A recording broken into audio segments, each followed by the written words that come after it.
I'm Jody, and this is part of my story. It was back in Texas years ago. I actually have a little bit of a background in interior design. One day, believe it or not, I was watching Bob Ross, the fuzzy-headed guy on TV. And I thought, I wonder if I could paint. So I called up some friends that I knew did that and joined the group and laid out my paints on a palette, and it kind of started there.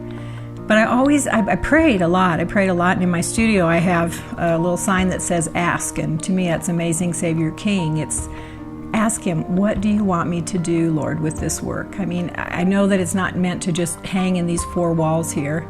And while I've been in galleries, that's fine and that's great, but I just felt as though there was something more that God would do someday with my artwork. And I did a piece about 6 months ago, that's kind of when this all started, of a landscape, which I say typically is not my work.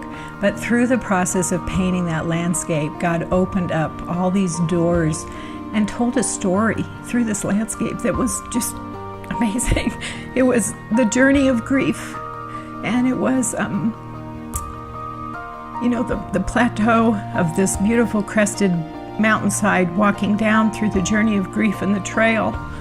And God there each and every time, and He just planted this story in my head. And that's when I just realized there's a story that's going to be told with this artwork someday. I just know it, and He's putting it there. So that was the first piece that kind of started it. But from the landscape then came the idea of getting back into the figurative world of painting and truly trying to see if I could find a connection with biblical stories in a contemporary setting that would draw people kind of to say, regardless of where I am, who I am, I can connect with the Lord somehow. Each story is kind of tells good, bad, and ugly, and or hope or encouragement. Gosh, I just think that's the Christian walk. I know it is for me, that regardless of what we've done, where we've been, who we've been with, it just doesn't matter as long as we are constantly turning back to the Lord and knowing He's there. When people come in here, and I brought various people in here, and I love to kind of I love to watch them, and then I'll ask them, what are you seeing? How, and then they'll share something with me which may or may not be, which is the coolest part about it, may or may not even be the intent, me as the artist, that God, they're seeing something totally different, which is so cool. And I love to hear that, because it makes me realize God is going to just talk to people in all different kinds of ways from this artwork. My intention doesn't mean anything. God's going to use it however He wants. And that's the coolest part of some of these pieces, where somebody sees something in it that was not even intended by me to be there. But that's God, isn't it? He's using it. So, He's using me, but it's not about me. It's about Him and the story He has to tell.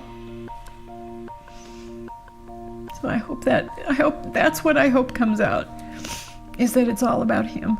And He's just using me as the conduit to put it on canvas and tell His story. Yeah, because I think art is so important.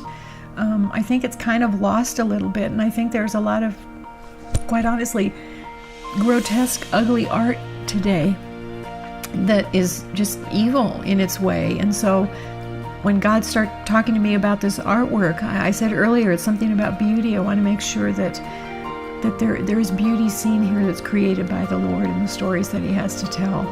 I feel like I'm never going to run out of stories to tell, because there's so many. Just excited to see the next piece.